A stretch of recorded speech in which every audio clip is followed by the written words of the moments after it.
મહત્વના સમાચાર દાહોદથી મળી રહ્યા છે કેમ કે મનરેગા કૌભાંડમાં મંત્રી પુત્રોના જામીન તો મંજૂર થયા, પરંતુ આ મામલે વધુ એક કાર્યવાહીના સમાચાર મળી રહ્યા છે।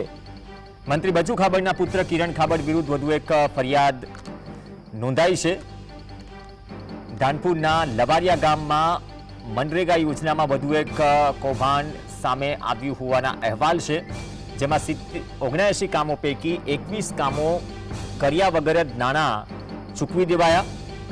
જામીન પર છૂટ્યા બાદ તરત જ પોલીસે તેની વધુ એક કેસમાં અટકાયત કરી છે। બંને મંત્રી પુત્રોના જામીન મામલે પોલીસે ઉપલી કોર્ટમાં અરજી કરી હતી। જામીન રદ કરવા રિવિઝનલ અરજી કોર્ટમાં દાખલ થઈ હતી। એ અરજી તો કરી, પરંતુ એ સ્ટે ન મળ્યો। પરંતુ વધુ એક કેસમાં અન્ય ગામમાં જે મનરેગા કૌભાંડનું કનેક્શન ધરાવે છે તે મામલે મંત્રી પુત્રની અટકાયત થઈ છે।